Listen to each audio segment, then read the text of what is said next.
Silver Linings Playbook has such an unusual mood and an unusual genre to it. It's kind of hailed as both a rom-com and a drama, and while I think it blends both very well, when you're watching it, you're never quite sure what you should be feeling. And in a way, that intensifies the dramatic aspect of it. And I do personally think that this was more dramatic than funny, though you may disagree.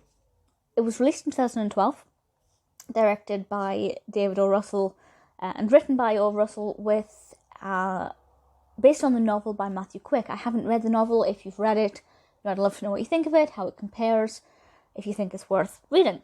And the description from IMDb is as follows. After a stint in a mental institution, former teacher Pat Solitano moves back with his parents and tries to reconcile with his ex-wife. Things get more challenging when Pat meets Tiffany, a mysterious girl with problems of her own. So the narrative sounds quite interesting.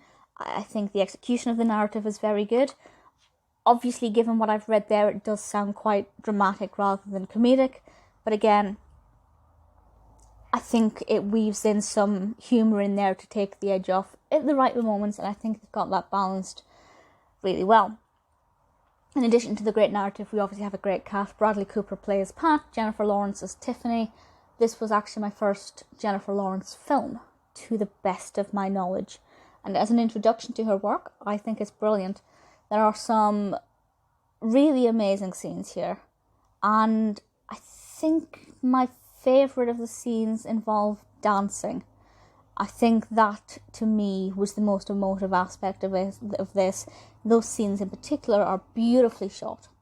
A lot of time is spent outdoors running. Pat does a lot of running, and it can often be quite challenging to smoothly shoot somebody running or jogging, but actually I think all of the camera work here is pretty brilliant. Robert De Niro is also in it as Pat Sr. Great cast, great on-screen chemistry, engaging narrative, emotional narrative. There's really nothing in this that I would say doesn't work. It's got 7.7 out of 10 on IMDb, which is a really very impressive rating. It also, let's face it won an Oscar, and it won the best performance by an actress in a leading role for Jennifer Lawrence. It was nominated for, I think, 7 others. It won a BAFTA for Best Adapted Screenplay, many other awards. It's done exceptionally well with accolades. Definitely give it a watch. It's absolutely one of those films that I think you need to watch before you die. It's in one of those just absolute classics. If you haven't seen it, give it a go. I promise, I don't think at all that you will be disappointed. It's brilliant.